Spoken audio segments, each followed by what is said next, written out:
The Lions take down the Raiders on Monday Night Football. Most of us are not surprised with the way this game went. The Lions are one of the best teams in the NFL, and the Raiders suck. All right, and I got a lot of things that I got to say about Las Vegas. All right, this team is 3-5, and I'm now starting to realize that Josh McDaniels is quickly becoming one of the worst head coaches in the National Football League. And I was trying to give him a little bit of the benefit of a doubt. You know, this was his second season. Last year, things didn't really quite go their way. And I was hoping that maybe this team would show some signs of improvement. But, you know, they lost to Tyson Badgett last week, which the Bears got blown out and embarrassed on Sunday Night Football a couple of nights ago. And in this game, the Raiders' offense sucked. And Josh McDaniels is supposed to be an offensive-minded coach. And if you specialize in a particular area of the ball, that area should not be the weakness on your team. This offense was abysmal. Jimmy Garappolo barely was able to get over 100 yards passing. He was constantly overthrowing wide receivers. Jimmy G sucks, and Jimmy Garappolo also is one of the worst quarterbacks in the National Football League based on how he's played this season, along with Josh McDaniels, who, along with Jimmy G, he may not be playing quarterback, but he's one of the worst in his area of expertise also. The Las Vegas Raiders made a giant mistake hiring Josh McDaniels. They were better on just going ahead and making Rich Bisaccia their head coach. Josh McDaniels took what was a playoff team and has pretty much tore it down to be one of the worst teams in the NFL. The Lions probably should have put 50 points on the Raiders tonight, but I guess the Detroit Lions were in the holiday spirit with Christmas only a couple of weeks away, and they felt like giving out the Raiders a couple of free extra possessions, because anytime you are winning the turnover battle 3-1 and you still lose by double digits, that's a pretty clear indicator that your team fucking sucks. And the Las Vegas Raiders are an abomination. And I feel for Raiders fans, okay, because you guys support this team year in and year out, and for it seems like 2 decades, this franchise has just slapped you in the face. Derek Carr was bad, but Jimmy Garoppolo is just as bad as what Derek Carr was, if not worse. And going from Derek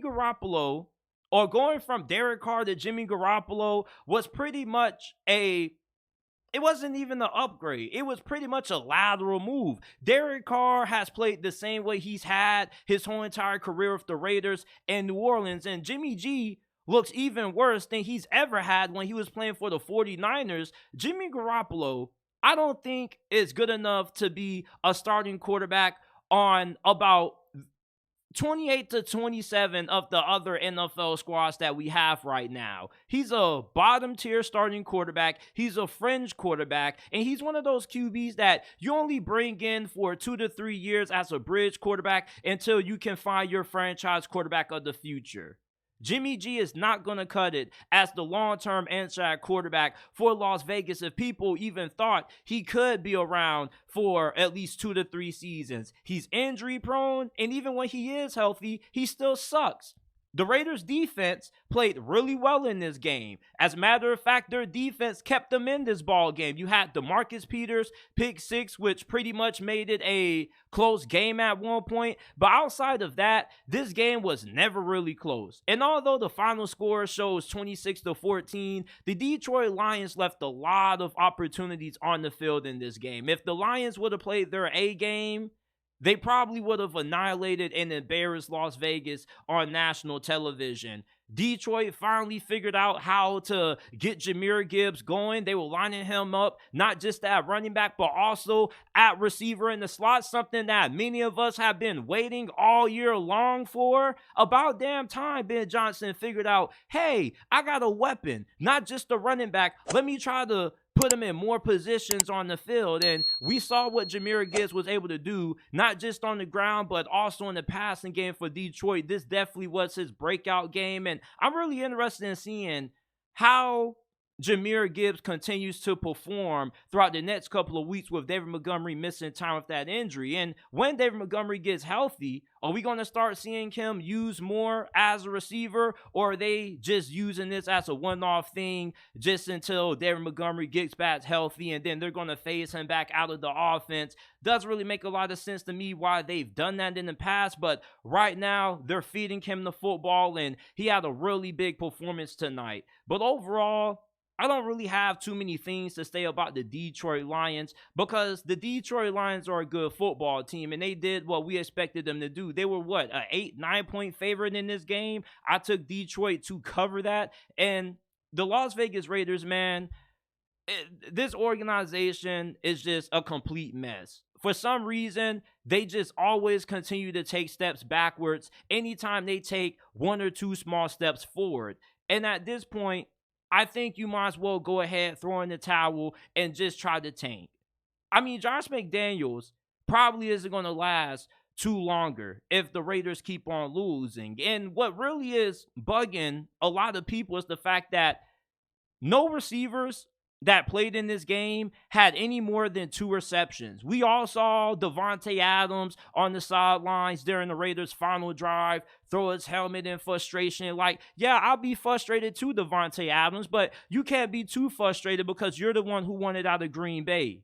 And you're the one who wanted to get traded to Las Vegas. And although you expected to probably play out the rest of your career with Derek Carr being your quarterback, things didn't work out that way. You got Jimmy G. The fact that Jimmy G can't even utilize the best wide receiver in the National Football League, or one of the best at his position, shows you just how terrible this dude truly is. I don't know why Raiders fans thought that there was a small possibility that Jimmy G could be better than what Derek Carr was. That was just wishful thinking. We know what Jimmy G is. He's a fragile quarterback that can't stay healthy, and he's better off not playing than he is starting, because he doesn't really give you a better chance to win than Aiden O'Connell or Brian Hoyer. Like, somebody a couple of days ago, when Jimmy G was injured, asked Josh McDaniels, what's up with Aiden O'Connell? He was like, man, this ain't the preseason anymore. Well, I mean, what's the difference between what Jimmy Garappolo is doing out there in the regular season and what Aiden O'Connell is capable of doing? I mean, people keep saying that Aiden O'Connell's ceiling is a high-end backup quarterback, maybe a low-end starter, but I don't really think that's too big of a difference from what Jimmy Garoppolo is right now. Jimmy Garoppolo is way worse with this organization than what he ever was with the 49ers. I mean, at least you could trust Jimmy Garoppolo to get over 100 yards. Having Jimmy Garoppolo at quarterback is the equivalent to bringing a butter knife to a sword fight.